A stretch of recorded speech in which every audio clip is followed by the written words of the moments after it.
everybody, and welcome once again to Edge of Reality TV. I am Willie Hassell, along with Lynn Nickerson. Hello. And how are you doing tonight? Just great, thank you. Great. And yourself? I'm doing pretty good. Pretty good. It was a beautiful day today, and we've got a great subject tonight. We have a great guest in the studio with us. Yes, and like I said, we have a lot of interesting guests. I mean, they're all interesting, but tonight we've got a very provocative topic. And we do, and so let's jump right into it, shall we? All right, so this month on Edge of Reality TV, we welcome Carolyn Larocque. Carolyn is a lifelong ufology enthusiast from the Lakes region of New Hampshire, first becoming aware of the secret space program as a teenager. Her father worked for Department of Defense contractors all his professional life, and occasionally shared stories of the origins of the moon and structures on the dark side of the moon, as well as advanced technologies the industry was working on. Carolyn created and runs the Lakes Region Disclosure Support Network, which supports education and awareness activities focusing on ufology, the secret space program, and much, much more. So let's welcome to the show tonight, Carolyn Larocque. Thank you. Welcome, Carolyn. Welcome. Thanks so much for joining us. This week. That's okay. We'll let you relax for a moment here. Okay. I wanted to start tonight's discussion by giving the audience some basic information about the secret space programs and that they're real. They're going on right now, and they have been for quite some time, although the purpose and the nature of these programs have changed over the course of time. So tonight's discussion is based on the premise that UFOs exist. We're not debating that. Roswell and crashed UFOs happened, and multiple worldwide sightings have been ongoing. So we're not disputing that tonight. We're going way beyond the existence of UFOs. What we'll present to you is a compressed overview of the secret space programs because it's a very complex issue. It was once said by someone in the military, and I don't recall his name, you probably will once I say it, that whatever you can possibly imagine, we can already do. It's already done. And it's becoming quite evident, at least to me and probably a lot of others, that Hollywood has been some kind of a tie-in, with a slow but well-orchestrated disclosure plan. And they are discreetly involved in apprising the public that some of the unbelievable technological advances in aerospace technology that are shown in their films actually do exist. So many of the sci-fi films we watch as entertainment are based on very real data. So tonight we'll discuss the existence of groups such as the Interplanetary Corporate Conglomerate, or the ICC, the Global Galactic League of Nations, the Dark Fleet, and the assistance of the Blue Avians, time travel, and portals. So all of this may seem initially unbelievable to you, but by the end of this hour, it is our wish that you'll begin to do your own research so that you can achieve a greater understanding that this stuff is not only true, but it's very relevant now, that we are not just human earthlings, but rather only one aspect of a multifaceted interplanetary family. So what we do here on Earth, as well as off-planet, not only affects us, but it affects the universe. So it is time for full disclosure now. So, Well said. Thank you. The secret space programs issue is a very complex one, as I mentioned. So what if we start with like the early whistleblowers? And we've got a couple that we've mentioned before, Phil Schneider, who was a geologist working for the government on the deep underground bases. And really briefly, do you recall what happened to him? Yeah, he was involved in some geology work, and when they broke down into whatever depth they were at, he encountered subterranean beings down there that were reptilian-like, and there was some kind of a battle, and that's pretty well documented. Yes. That's actually my logo. That's very for my website. But yeah, so there's a lot written about him, and his presentations are all over YouTube and different websites, and that's a picture of him. And you can pretty much search the Phil Schneider story, And look at his fingers. He lost 2 of his fingers. Yeah. In that fight, he was also, with a laser Right. beam, his abdomen was sliced open. He eventually got cancer. And after he came out with his story, he started talking to the public for about 1.5 years, and then he passed away. Right. And it really looked like murder. Right. So he's one of the heroes that started talking about the injustices that were going on. Right. And then the next individual, I think, was Alex Collier we wanted to mention. That does have something to do with this. This is where the Dulce. he worked. Right. Phil Schneider was involved with the construction of the Dulce base, and so that's a Google Earth image of it. And then there's another image, I don't know if it was before or after, that showed the different levels that he described, and Oh, it was yeah. actually a slide from one of his presentations that showed, This this one here. one, yes. That was one levels that of the he underground. used to show that when he was doing his presentations, and so it's interesting to look that there's a whole floor, number 5 was just for alien housing, and genetic experiments. Which I mean, was there's Nightmare, the Hall of Nightmares or something. right, yeah. Something So like that. that was really one of the first deep underground military bases that was leaked to the point that saying that yes, there's extraterrestrial activity going on with, the people running the organization running that base. And that was Yeah. very early on in Yeah. this whistleblowing situation. I mean, these men were very brave. And Alex Collier, who was the next individual, he worked for the FBI, I believe. Yeah, I'm not sure on his history when he was working for the government, but this is one of the maps that shows all the deep underground military bases. The ones that are in white are confirmed, and they're connected with tunnels, and it's expanded quite a bit since And then. the But that was maglev trains is how they Yeah. get from point to point, and they Right. can go, what, 3,000 miles an hour or something like that? No, Not they quite go that fast? about, they go about, I was going to say 1,200 is 1,200 miles about an the hour, fastest okay. that I know Yeah, of. that's what I thought. It's like twice the speed of sound. isn't Right. it? Yeah. Okay. Yeah, so, but Alex, he's on the next image, I think. He's was in touch psychically with That's beings right. from the Andromeda galaxy, and they've actually, according to Alex and others, have been involved in our development on the planet, and Helping us rise to a greater consciousness. right.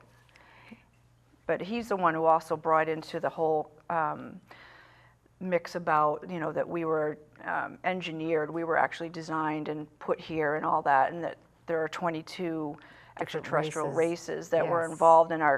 involved today and continue to interact with our development and, the genetic engineering that's going on the planet. So. I was listening to Corey Good, one of his short films, just today, and he was saying that he had been told that human beings have been here like 18 million to 19 million years ago, and that there were a bunch of different races that came here, and then they started intermingling them after a bit. They started doing more experimentation. So this has been going on for a long, long Well, time. the original 4, initially there was 4, and if you 4 notice, if you ever races? notice in the Native American cultures, they have the red, yellow, black, and white colors. Those are Well, the 4 those were the 4 basic. primary extraterrestrial races that brought the original genetic material, the here. substance they call it here, and then it evolved, and ended up being 22 in total who have come in and done different things. For instance, originally we supposedly had 12-strand DNA. Really? Yes, and so our abilities and our lifespan and everything was much longer and greater abilities, and over the thousands of years, the others have genetically engineered us to have shorter lifespans and only 2-strand DNA, so that we're basically being suppressed and limited in our Yeah. abilities compared to what we were originally created to be. And they've switched off some of our DNA sequences too, Absolutely. to dumb us down a little bit more. Yeah, they And even took out one of our organs. No one really knew what the appendix was Right. for. There Tell used us to be about that. another organ in there as well, but we only have the remnants of the appendix left. But it used to recirculate the blood. Corey and a couple other, it might have been Alex, were talking about this, that that's why, like if you remember in the Bible, Noah lived 900 years. Yeah, Well, a lot having of the them blood did. recirculate that many times had something to do with prolonging the life and longevity of the person, but that had been altered so that our lifespan was shorter. Yep, they always So- say, we don't know what the appendix is for, we don't really know why it's there, what it does. There's that, and then I remember in high school, excuse me, learning about the reptilian brain. And I thought, why are they making reference to a human being with a reptilian brain? It just didn't make any sense to me. Where does that come from? Right. Well, it It's comes because from the they reptiles. wanted us, yeah, because that really, the reptilian brain gives you the fight or flight, you know, The that. instincts Yes, the survival mode kind of, you know. Is that also the part of the body that allows you to breathe while you're sleeping and keeping the heart beating? Isn't that part of it? I'm not sure which one that's the motor skill, the gross.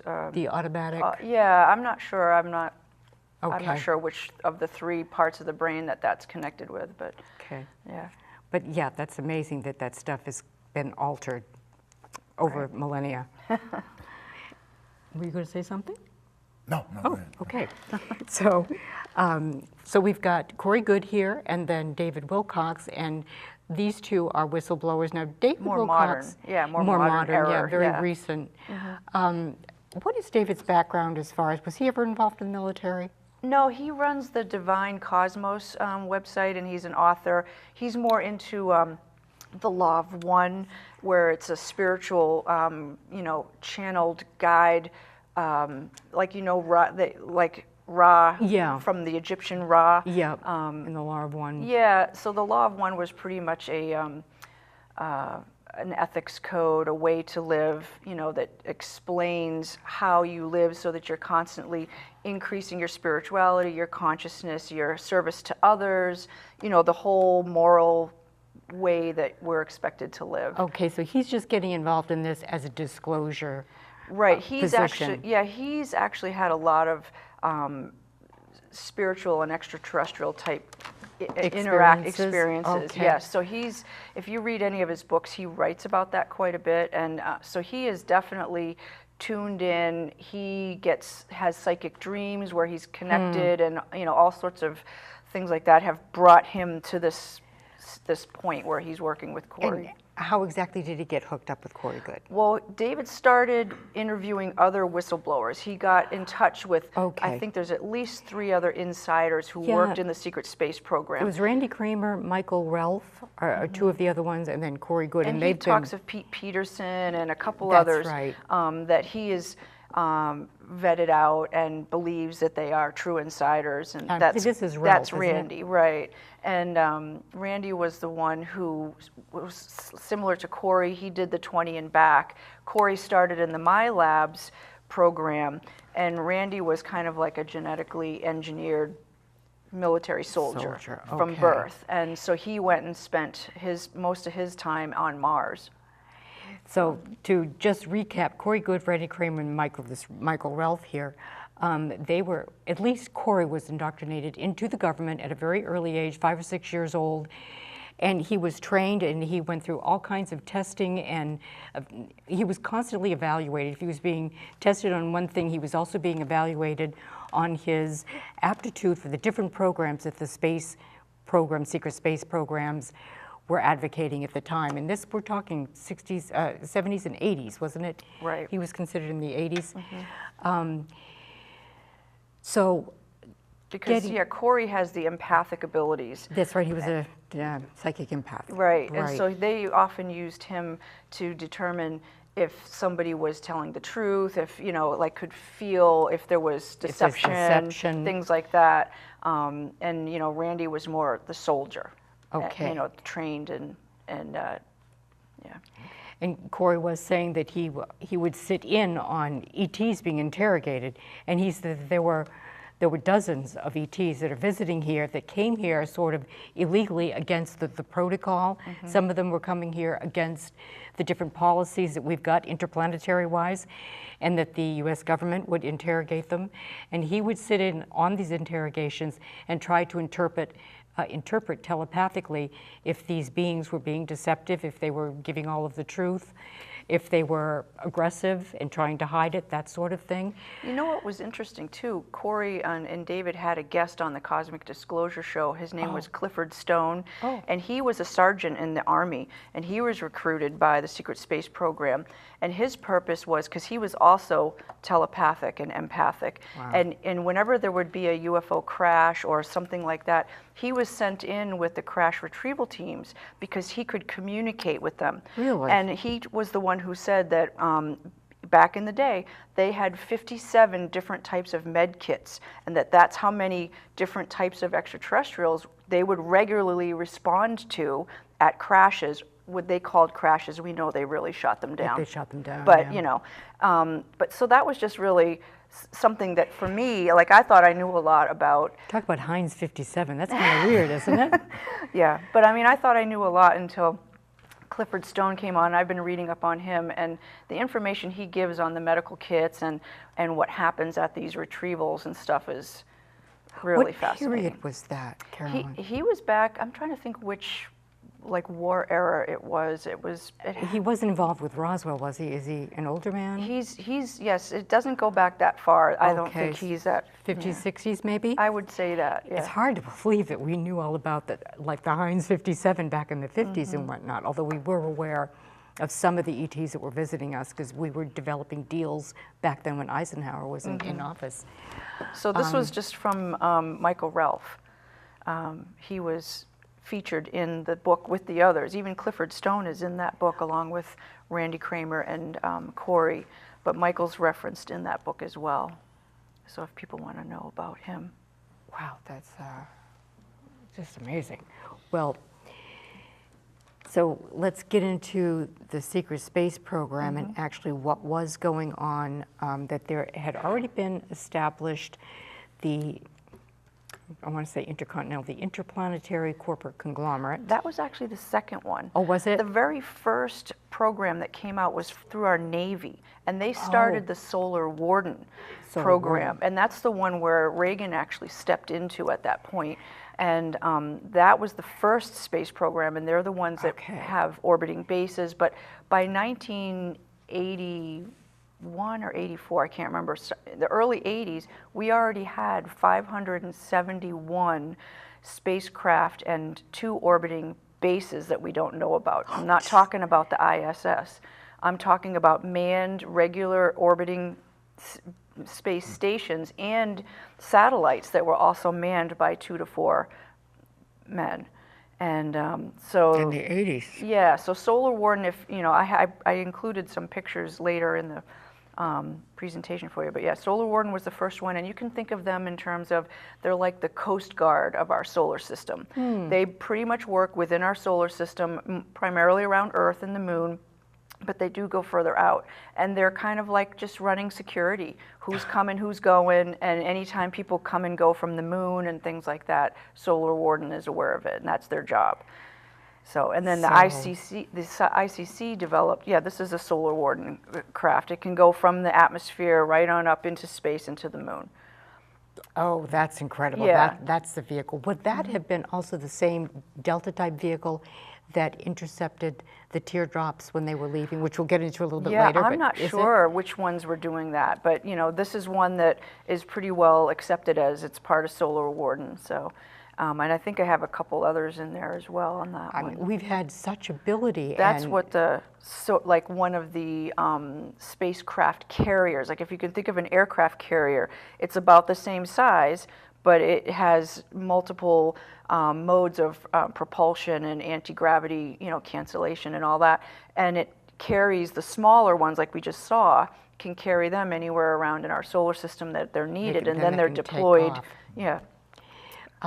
So the point being that there were a couple of early programs, but then a lot of them started branching out, and the ICC was one of them. The ICC, they're like the DoD contractors. They could manufacture a few test craft, okay, and you know, and then develop some for our government as contracted. But then they could also take that technology, and it would be skirted off, and they would develop it for their own commercial purposes. And the ICC really went way beyond what they did for our military, and they had huge ones. There's a picture I have for them as well that shows like the size of some of them that are out mining the asteroid belt, you know, and other places. Yeah, that's another shock that, you know, there's some movies out there about doing exactly that. The Expanse on Sci-Fi, right? Yes, yes, mining asteroids, mining on different planets. We've been doing that. Right.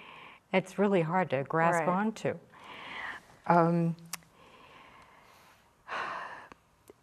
Oh, Then, Serpo. well, yeah, we can talk about Serpo, but I did want to mention, this isn't directly connected, but the mining that was going on, the different places that there are bases. There are, well, for instance, on the moon, excuse me, we have a base there.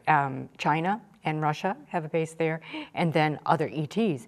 And they have spread out to different planets like Mars and Venus, supposedly have bases as well, where mining is being done. But this guy, I just love this book that he wrote because it is such an eye-opener.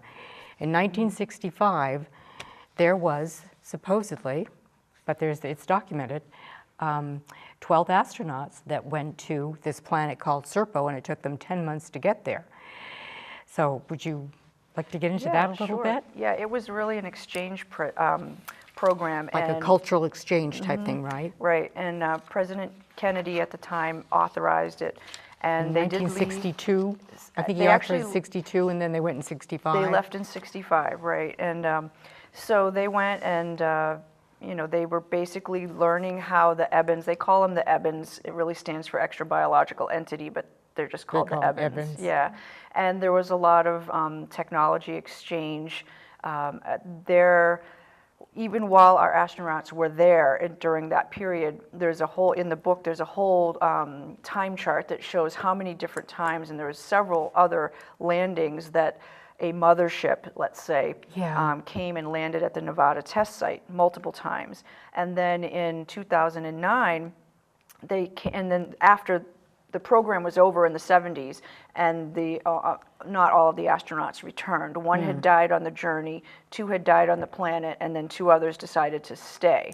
But the rest were returned, and they were not welcomed home as heroes because it was all kept It's all quiet. And they were secret. pretty much locked up for a good 10 years. They weren't allowed to go anywhere. They sacrificed so much. I mean, they had no family contact, no friends contact. They were living in a vacuum. They really sacrificed a lot to do that.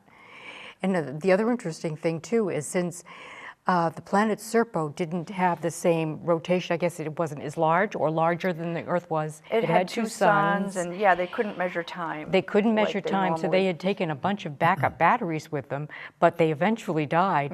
So they started working on even time rather than on Earth time, and they kind of lost track of time. So they were to stay there for 10 years, and they stayed for 13. Right. But finally, they did come back. 7 of them came back. And apparently, we managed to glean an awful lot of information from it. Right. But this happened in 1965, something that nobody hears about. And except until you watch the Close Encounters movie by Spielberg. Yes, exactly. That's the other tie-in I Yeah. wanted to mention, that Yeah. toward the end of the movie, Yeah. that's exactly what Spielberg is alluding to. Right. Spielberg has got some kind of a connection there somewhere. Yeah, definitely.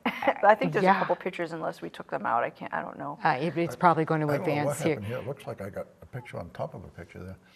Yeah, that's what the Ebens looked like. That was a bust of, the way it happened, the way we started working with them was in some of the crashes that we had, a couple of the crashes were Eben scout ships. So they were recovered, and there was actually 10 bodies recovered and only 1 survivor. And he lived on Earth for 5 years. Now, when Yes. the exchange took place, our astronauts left, and another new Eben came and stayed to help, you know, with our interacting with them and sharing technology and things like that.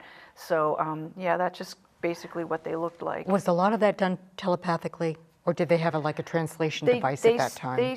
They could speak in a tonal way, kind of like what Spielberg showed with the tones. With the tones? That's kind of how they speak. But yes, they're telepathic. But they did end up teaching us how to communicate in writing. So that was something that they could do. But Okay. yeah, And and maybe- that's just clips from the movie. That's a clip from the movie where all the astronauts, the 12 of them, are boarding that great big The mothership. the mothership, the flying saucer. Yeah, I think we had a picture of that. And the too. next one, I think, shows that, here we Yeah, go. the That is- classic scene.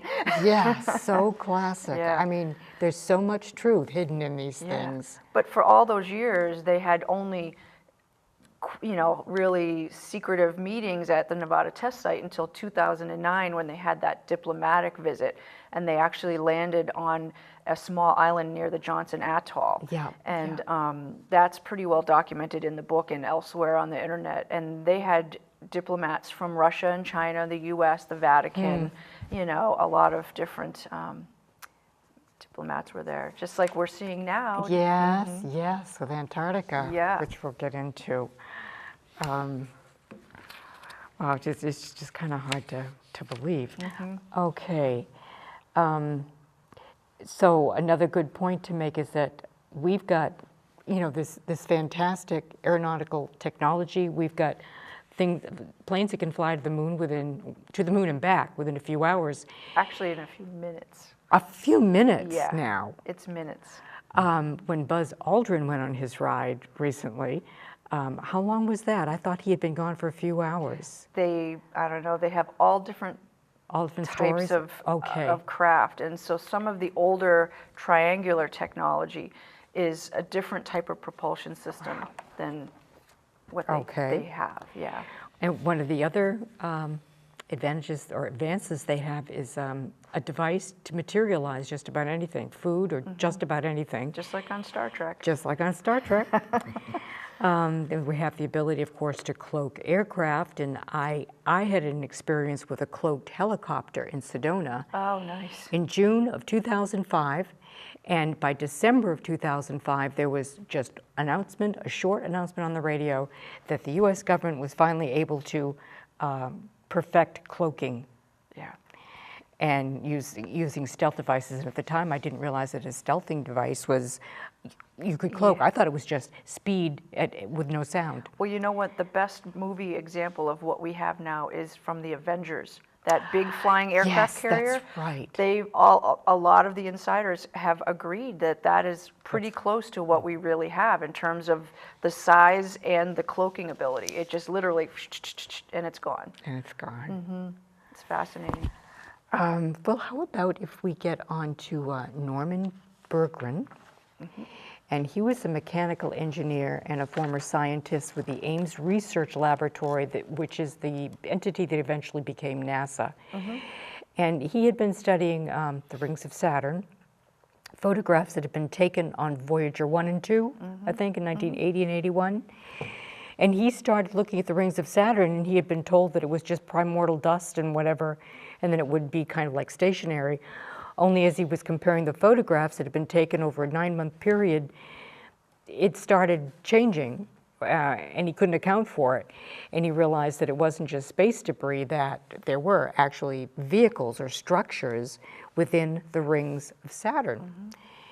So let me see, is there anything here we can see? Well, that is one of the good examples. These vehicles are gargantuan. They're huge. Yeah. And that, I think some of these are the newer images that are from Cassini, and that one, I think that was one that they had estimated would have been like 36,000 miles long, or I can't remember if it's 3,600 or 36,000, but it's very large, like bigger than Earth, right? Yeah, like bigger than Earth's diameter. Yeah. And okay, so what is he sort of surmising that the purpose of these vehicles are? Well, some of them are creating the rings, and like through exhaust? Yeah, they are taking in whatever it is they're using, and then they're putting out the debris, like as an exhaust. They're creating the whole structure of the rings. And if you go to, in his book, he explains his interpretation of it. And if you listen to David Icke and some of these others, the more recent information that's out, their interpretation is that the entire planet of Saturn is more of a broadcasting planet, that it's involved in basically keeping things the way they are. Well, let's talk about that for a minute. David Icke was saying he felt that, or there's a theory out there that Saturn was once a sun. So is it considered now a gaseous body, or is it a planet? I think it still has a planet in there, but it is mostly a gaseous body. And if you look at it, the size of it, it's huge. It's huge. And what they're also saying is that they're estimating that Jupiter could be the next sun in our solar system. So it really depends on how you want to look at how the solar system is created, and there's a lot of theories on it. So I haven't really settled on one myself. Yeah. When I'm looking at this solar event, that sort of kind of changes a lot of what Norman and some of these others are talking about. So I think it's a little beyond what we should really get into here, because it would take up the whole rest of the show. Okay, then I did want to ask though, David Icke said that these planets, especially Saturn, they have a consciousness about them. Everyone does. So yeah. I don't know if they're talking about like a life force, or just simply everything is energy and everything has a pattern. Right. So I don't know if that's what he's indicating or if it's an actual life force. So do you suppose that there are entities or beings on Saturn that might have structures that are Oh, yes. emitting these electromagnetic waves? Is that what you think they're getting Over at? the history, if you listen to David Wilcock and some of Corey Good's shows, they talk about it, and many others talk about it as well, that over the history of our solar system, where we have the asteroid belt was a planet called Maldak back in the day, and that is what there was a huge war or whatever, and that got blown up, and Mars lost its atmosphere, and we have refugees from both of those planets on our planet. On Saturn, in the rings, our Solar Warden and other research vessels have actually found debris in the rings of Saturn that are made of clear aluminum, so it looks like crystal or glass. That's and right. The size of it, they're literally debris of rooms and buildings, and given the size, and even there's some furniture, if you will, inside, that they're estimating that the beings would have been 40 feet tall. Oh, my. Right. So if you think about it, it makes sense. We are a certain size because of the planet we live on. Yeah, yeah. Okay, and the it's gravity. It goes like that. So so one of the theories about the rings is that these ships are going through and they are processing the debris and remnants of what's in the rings, and they were putting it out as dust or whatever, and keeping the rings there. But really, what it is a demolition project. So. Okay, well, we're just about at the bottom of the hour, halfway point. Okay. So you're watching Edge of Reality TV, and we will be back with more of the Secret Space program in just a minute. Don't go away.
Welcome back to Edge of Reality TV. Tonight we are talking about the Secret Space program with our guest Carolyn Larocque. And welcome back, Carolyn. Welcome back. Thank you. Very fascinating subject tonight. Oh, yeah. Never it get enough of certainly it. So we left off talking about the rings of Saturn and the electromagnetic waves. And I guess my question was, are the waves being transmitted from these vehicles in the rings, or is it thought to come from the planet Saturn, and is it a planet? Oh, what waves are we talking about here? Electromagnetic. Oh, okay. I didn't know we were talking about electromagnetic. Well, there Are are you talking about transmissions. the rings? Oh, okay. Well, The transmissions themselves Yeah. would be coming from the planet. from the planet, Because the okay. rings, like we were saying, used to be what they would say are a continuous ring that was a weapon. And so Okay. I don't really know if that was ever operational, but it was destroyed. And now the theory is that the planet is being used as a broadcast planet. So whether it's electromagnetic or some other type of It's frequency anyway. something, of yeah. some kind that is, okay.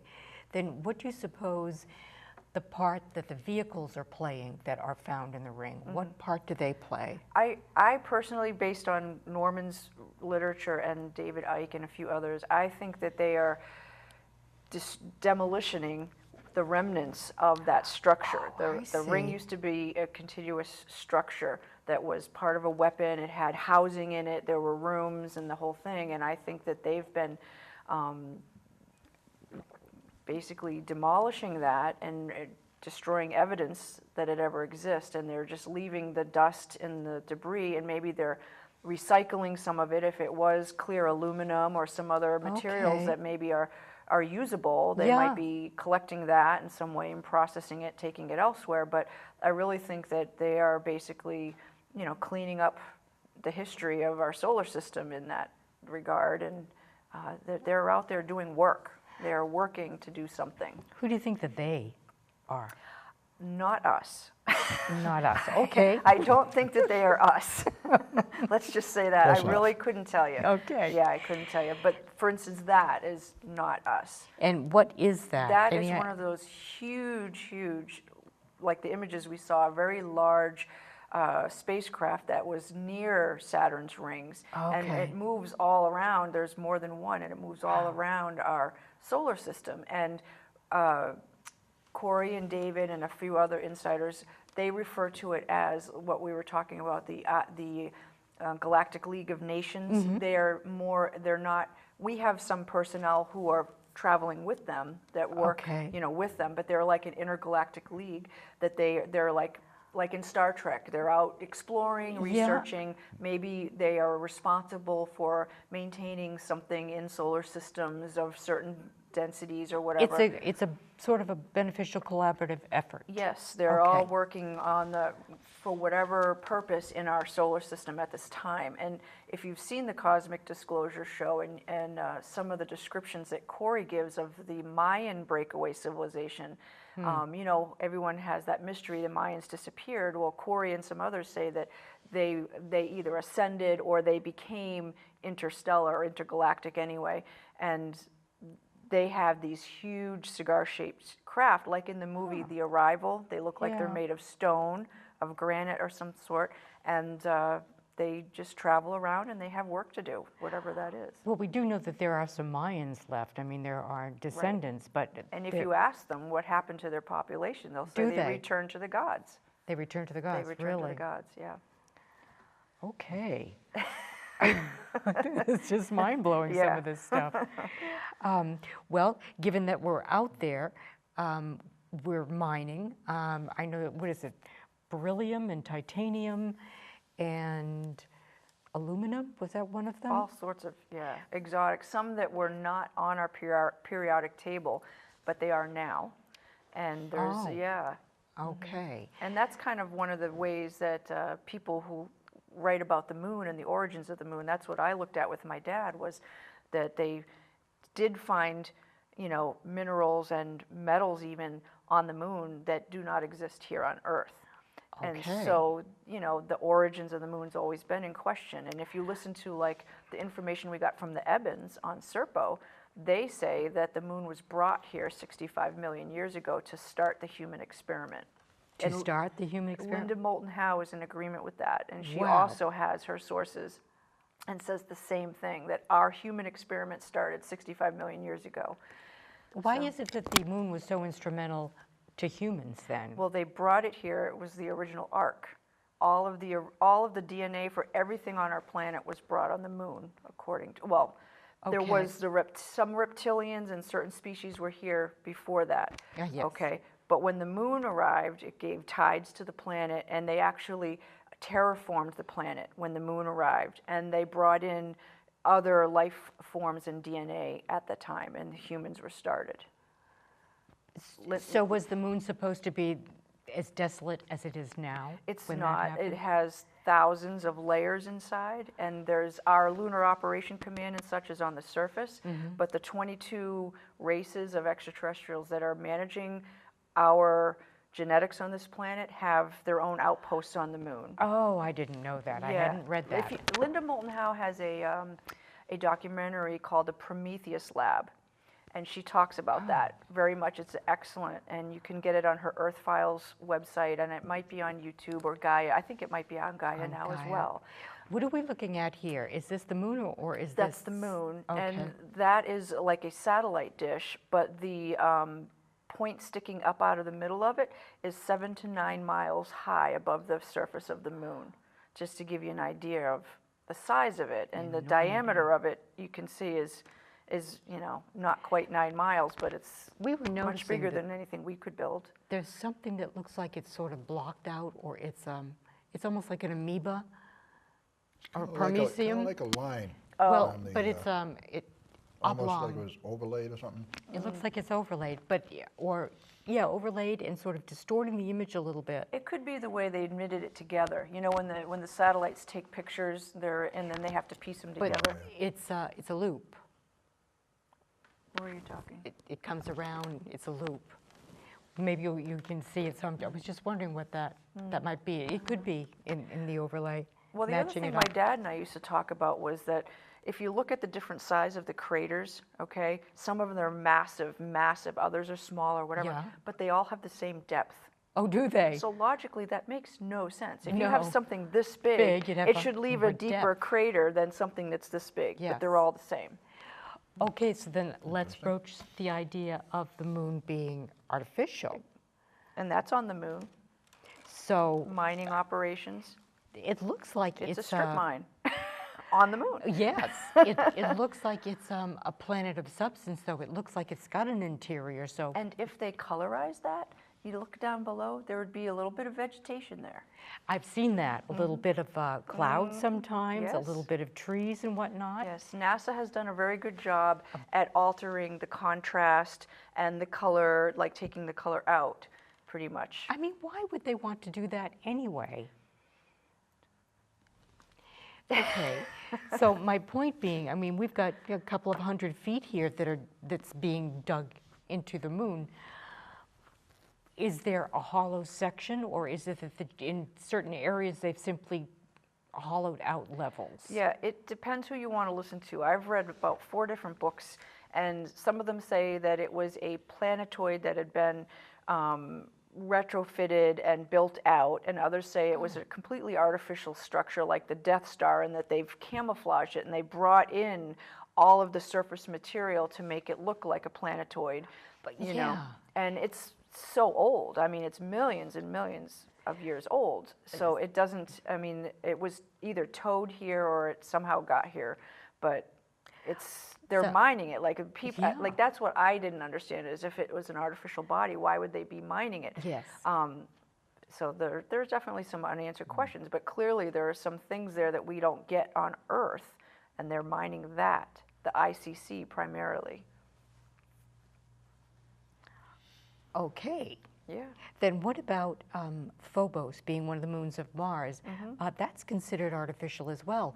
What I was going to mention about the moon is there is supposed to, I don't know if this is true or not, but a seam, as if 2 halves had been put together. Right. It has a ridge all the way around. Yeah, so that's sort of indicative of something artificial, you would think, but as we just saw, it's, hundreds of feet deep, so what is it? Is it metal or a metal construct? Well, back in the 60s, they actually, launched some, parts of the satellites or whatever. yeah, out there, and they rang like a bell And the moon for rang a like a long, bell. long time. So they always knew that it was hollow, but they didn't know. And I mean, most of the books now written about the moon, you know, they're all pretty much in agreement that it's hollow, that it's been occupied for a long time. Okay. So, you know, and most Okay. of the non-terrestrial groups have inner areas that are habitable based on whatever their needs are for atmosphere and whatever.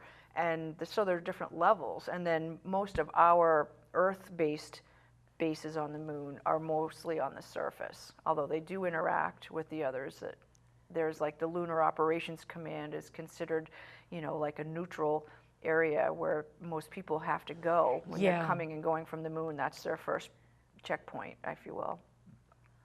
And what are we looking at? It's a monolith? Yeah, that's Phobos, which That's on Phobos. again, they're calling it more of a planetoid than a moon.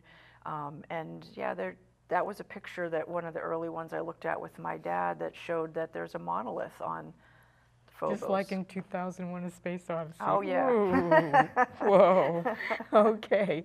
So what do you think the purpose of that is? Maybe another receptor or transmitter of some kind? I think most of the monoliths were built by, you know, either an ancient builder race or something between then and now, and they're mostly, I would say, used for communications and energy, you know, use, It makes like a you grid. wonder what the stones of like Karnak were used for. I yeah. can't help but feel that that is some kind of communication energy grid. Yeah, With all of the granites and the, you know, it's a grid. And Right. I think it's probably a communication device. Okay, now. Oh, Antarctica. We certainly want to touch on the subject of Antarctica, which has been in the news like in the last year or so. And if you recall was it November, December? The end of 2016, a lot of dignitaries were going down to Antarctica, and there was a big buzz. What are they going down there for? Who knows if this is an actual photograph, but I mean, you do see people there. It's likely that it is. It could be photoshopped, who knows. But what have they found down there? Well, according to most of the people that are in this arena, let's say, of the secret space program, say that they have been there for a long time, have been there for a long time, excavating, and they've uncovered ancient builder race structures that are huge, again with doorways that could allow someone 70 feet tall to walk through. I mean, enormous structures. There's supposedly a portal room down there, like a Stargate room or something, and they've uncovered the pre-Adamite civilization who was somehow flash frozen there, and they're believed to be refugees from Mars that got stranded here. And back when they were there, it was more of a tropical region of the planet. And somehow either the pole shift or whatever happened, it caused an initial flood that flash froze. And they were literally frozen in place. Okay, this excavation you're talking about, hasn't that been going on since like the early 2000s? So, okay, then how about, we know that the Nazis were down there just before World War II and Oh, yeah. beyond. Earlier, So this pre-Adamite civilization, how long are they supposed to have been there? It's thousands of years. Yeah, whenever it was that there was the battle and Maldek was destroyed. At that point. Yes, at that point, and that's in one of the Cosmic Disclosure episodes, but you can pretty much find that information just by Googling it. But the atmosphere on Mars and stuff was affected, and so a lot of them escaped and they came to Earth. They came to Earth. And are you saying that this pre-Adamite, these beings were very tall? I have a picture of them. I don't know if you kept it, but I have a picture of the dignitaries. I think is after this one. Yeah. So there's John Kerry and all the different people who've been going to Antarctica, and then there's a picture of And the Pope that's what went they look and- like there. So and that's all- kind of one of the images of the excavation site that Exhibitions. Corey Good shared on the Cosmic Disclosure show, and David was describing the pre-Adamites. That's what they looked like, and I think I can't remember how tall he said. They were over 7 feet. I can't remember. I think he said they ranged from 7 to, I don't know, I can't remember, I want to say 14, but I'm not sure. Okay, but there were some that were found like flash frozen, and then there were some that were in stasis. They were Right, like, in a sarcophagus type. yes, and that they're preserved almost like a cryogenics They type could situation. be reanimated, right. Yes, and you do have a picture of that. Do you have it, maybe the next? No, I actually had the map. I didn't get a picture of that Oh, for us. okay, I did see it today on the internet, though. Yeah, but they're saying too that a lot of the like the ancient builder race technology and different things, that's one of the things that the ICC group often trades off world. You know, so those things have been, a lot of our wars that we think were fought over oil or territory and stuff like that really were about recovering ancient artifacts and ancient technology. And the ICC group, and who knows, maybe the Solar Warden or some other groups too, but they actually trade that. It's very highly sought after. And so we've been able to get more technology from extraterrestrials by trading stuff that we had on Earth that has been recovered. And so that's what's been going on in Antarctica all this time, and that's why almost every major country has a territory there. And there's supposed to be no weapons and that sort of thing. And but anyway, yeah. So then I just included that map because we were going to talk about Linda Moulton Howe and the scientists that disappeared. So they have their missing point where the discs were seen, the hole that supposedly goes to the inner Earth, you know, and just for reference point.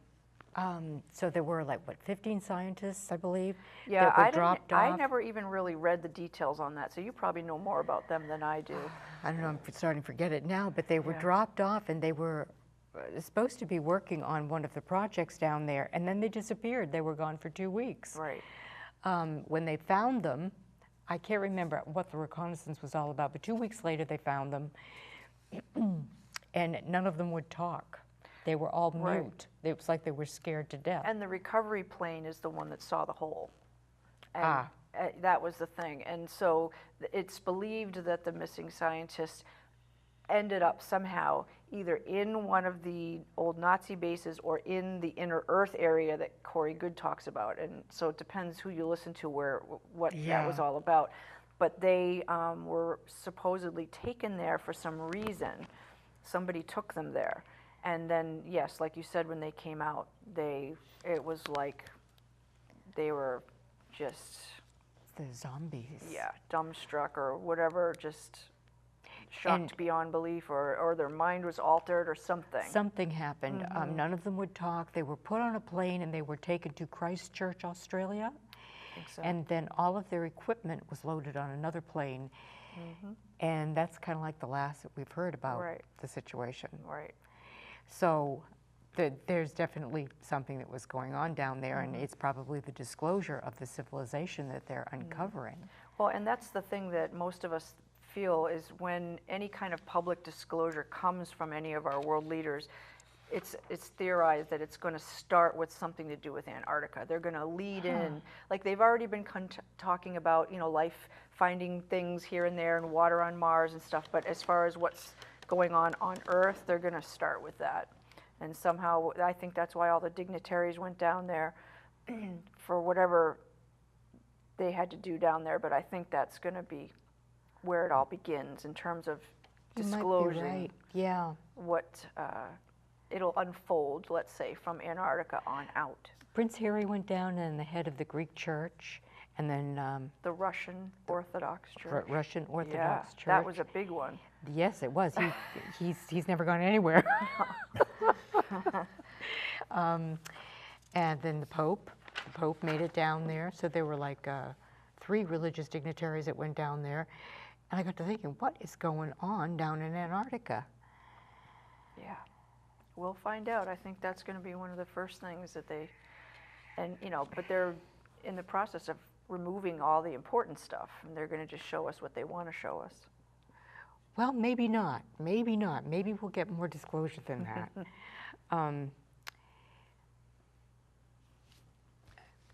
Now, Corey Goode spoke about one of the races in particular that had been communing with him, and that was the Blue Avians.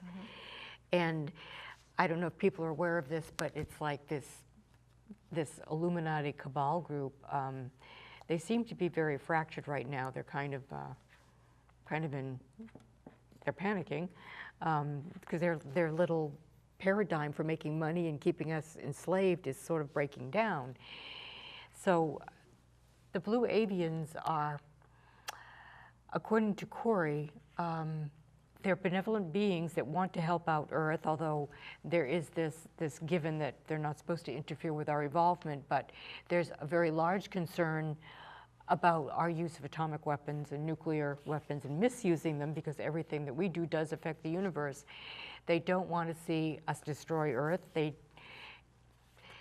mean, we're destroying it now with the chemtrails, and we're killing the Earth, we're ruining our food, we're killing our health. Not to mention what we'll do to the universe, the implication, the ramifications if we ignite another atomic bomb, set off another bomb. Well, apparently it rips through other dimensions somehow, and it affects more than just our dimension here. And so they had that non-interference, kind of like the Prime Directive on Star Trek. But because this is an emergency, though.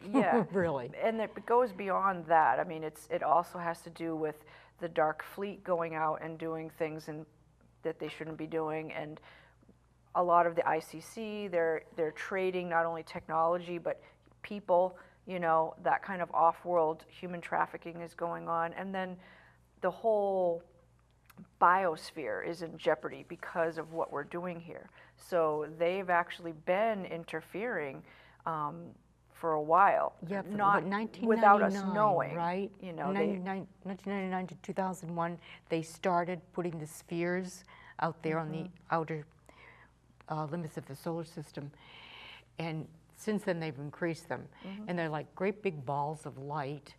And what it is doing is a sort of barrier or blockade to keep everything that's here in the solar system here, and to allow nothing else to come in until we kind of decide what we're going to do with our future. And they're trying to help us along in our involvement so we don't do anything drastic. But I'm surprised that it's happening now as rapidly as it is. Yeah. Well, before we get into that, why don't we flip back?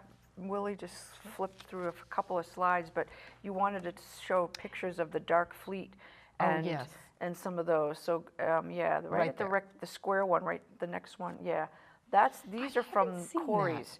Yeah, and so there's 3 different shapes, and I'm not exactly sure what the big square ones are for, but the teardrop shaped ones are kind of like the shuttles that the global elite and the Dark Fleet travels personnel around in.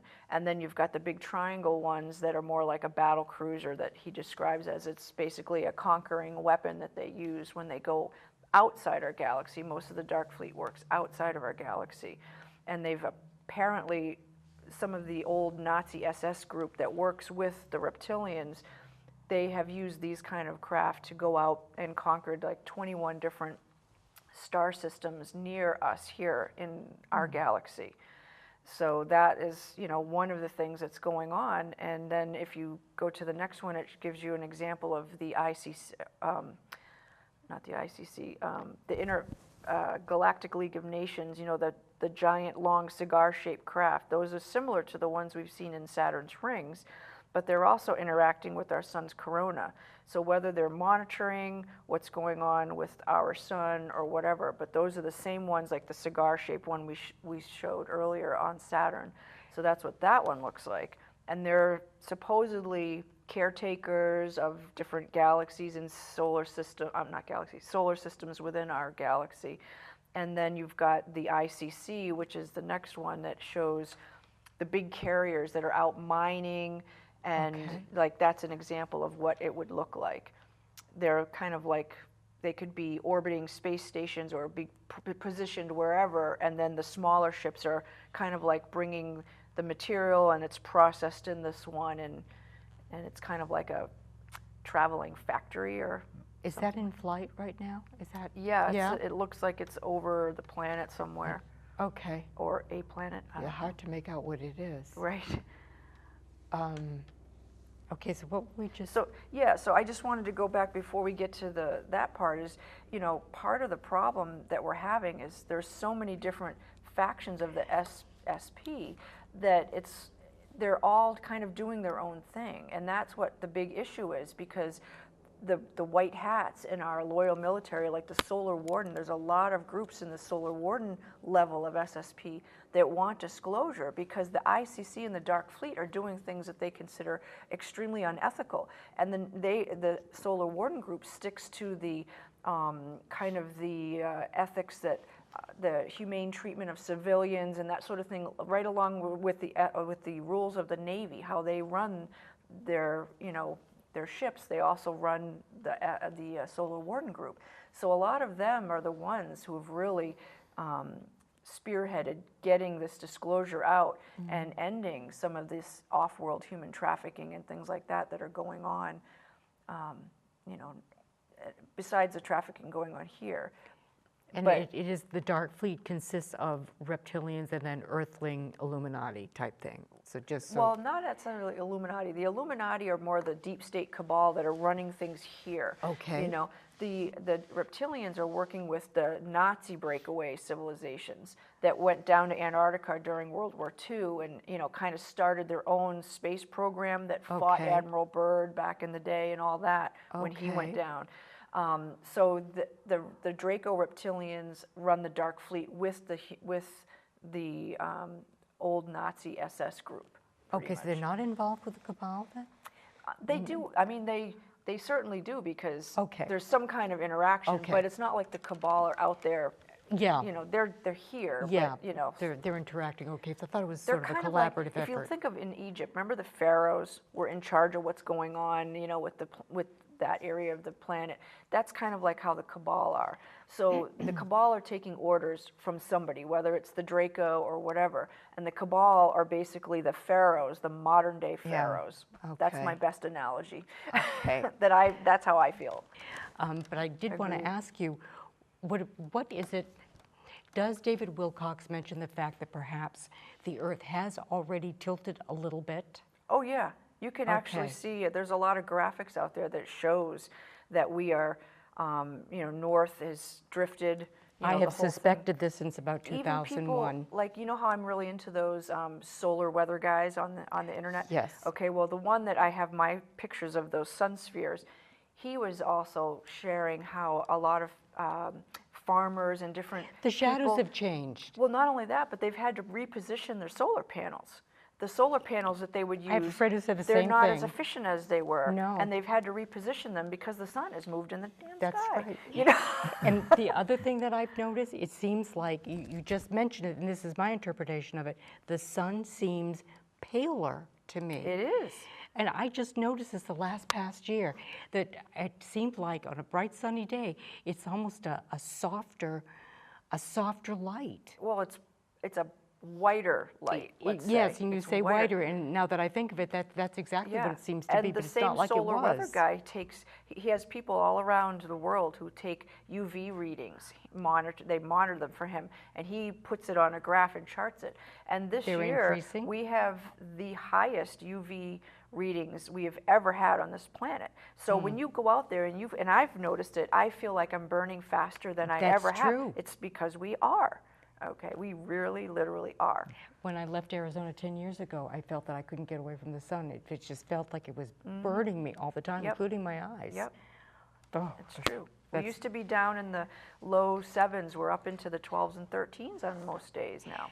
That's There's a lot. another thing, too, that they were mentioning, pilots flying, and that they are really at danger when they're up at 37,000 feet. For that time. Yes, and they're more prone to cancer, that they're getting more UV rays, radiation than they should, and that It's affecting their DNA. it is. It just affects their DNA, and then a lot of them are dying from cancer.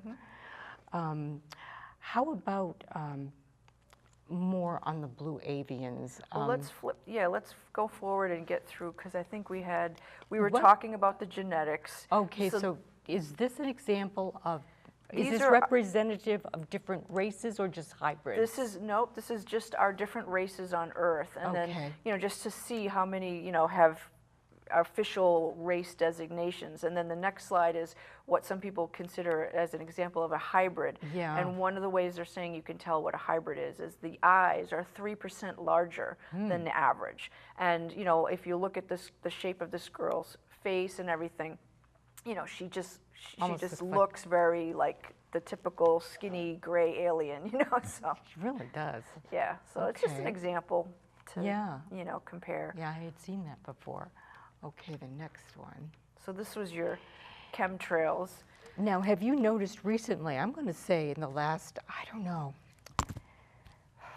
well, definitely since Trump was elected, but it seems to me like even from the beginning of the summer, there have been fewer and fewer contrails, chemtrails. Is that my imagination, or have you noticed that? It depends on the region. Okay. Yeah, and so there's two theories that I kind of look at, and I do believe that in certain areas they are indeed including lithium and certain things to affect our mental state. You know, I like what they put out there is that they're trying to block the sun's rays with some of these metals that they're putting up there, the aluminums and whatever, to kind of reflect the sun, so it's not so much of it is coming down to heat the planet. And if you think about it, think about in temperature, when you have cloudy days, it's always warmer, in the, like say in the winter. When yeah. you don't have clouds, it's always colder. And clouds trap the heat. Yeah. So that really makes no sense if you think about it. Why would they be putting clouds up there if they're trying to keep the planet cool? It's more of an insulator. That really makes no sense. So what I think they're really trying to do is, you know, they're just trying to shield the light, you know, the brightness. I don't know, but it really can't have anything to do with temperature because clouds always insulate the planet. I've read a little bit on there, and there's supposed to be at least 4 different programs going on with this chemtrail. Right. Thing. It's not just any one Right, purpose. because some of them change weather, some of them cause rain. Yes. You know, and so it depends on the chemtrail, what it is, what they're doing with it. And I've noticed up in my area, we seem to get a few big long streaks that then dissipate really wide. You know, like really wide, like they're trying to cover a lot of area. Yeah. And others, it just stays more streaky, like a spider web. But have you noticed a diminishing in the frequency? Yeah, we've had much clearer days up in the Lakes region for sure. So I kind of wonder if it has something to do with what's happening about the disclosure. Right. They're pulling back. Right, I think so too. And you know, the Native Americans have an interesting history where they mention one of their prophecies is that when the clouds crisscross the sky like a spider web, that's when the sky gods will return. So I think that's interesting. We got about 4 minutes left. Oh, really? Oh, boy. Well, we might want to flip through then to what you wanted to talk about with the spheres and the sunships. I mean, I have pictures of Dr. Greer and all that. Yeah, he was another one who was trying to spearhead some of this disclosure, and he was pushing really hard. Right. This is a wonderful picture, Right. or depiction anyway, of the spheres. Now, they're not supposed to be so necessarily close to our planet, but they're on the outer perimeter of the solar system. Well, they're all through, actually. Oh, are they because, really? Yeah, there is a barrier going all around, but then they are also positioned at different areas through, because one of their functions is they are supposedly buffering the activity, the radiation and such that's coming from the sun. Okay. So they're trying to kind of minimize the impact that it's having on the planet until we're ready to handle it. Let's talk a little bit about that, because David Wilcox mentions they're anticipating a flash from the sun. So exactly, technically, what is that about? Is it going to be a huge atomic or nuclear explosion on the sun? No, it's a buildup of whatever the energy is. That basically, if you look at an area of space, it can only have so many photons in it. And when you go from third to fourth density, the number of little areas where a photon can be is less. And so the sun is building up, and it's really going to just release the excess photons, or whatever you want to call that.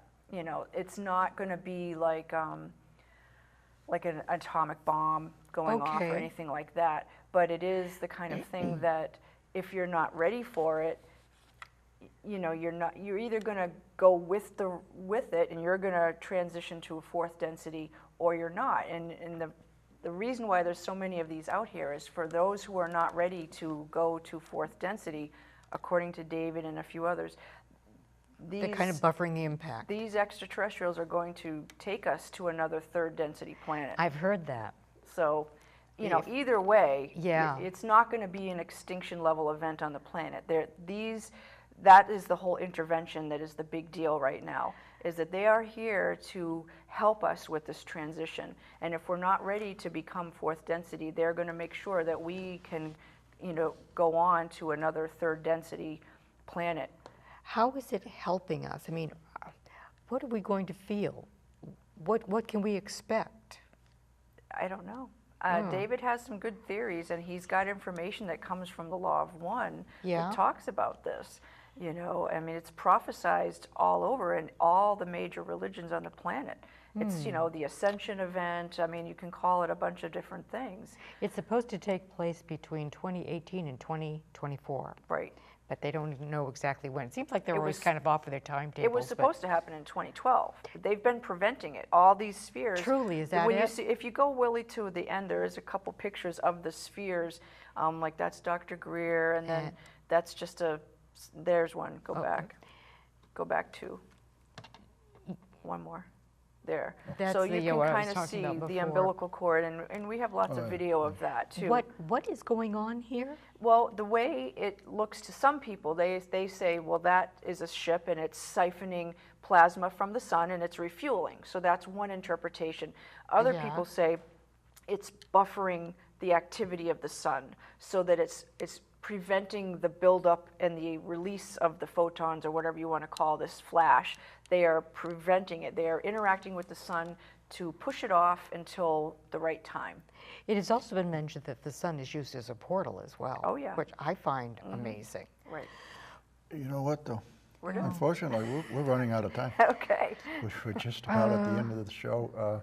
Would you like to tell us a little bit about the Lakes Region Oh, sure. Disclosure Network? Yeah, you know, like I said, I'm not an expert in anything, and I'm really just trying to facilitate open dialogue on the subject, because for too many years, we've been socially engineered to think anyone who talks about UFOs is a little crazy. Yep. And I want people to just work towards being able to talk without fear of ridicule, rejection, or loss. That's it in a nutshell. I go out and I do presentations and group meetings and stuff just to educate and spread awareness and try to get people to understand that it's okay to talk about it. And there's a lot of information out there. There are a lot of people that are Do you disseminating have a information. website, a Facebook page? Yep, it's just Lakes Region Disclosure Support Network.com. And then same, if you search that on Facebook, you'll find it. Okay. So you can find Carolyn, more information. thank you very much for Yeah, joining thank us. you. Great talk. Thank you very The much. Secret Space Program. And I Yes. guess that is the end of another episode of Edge of Reality TV. Oh, we hope you've learned something, and thank you for watching. And we will talk to you next month.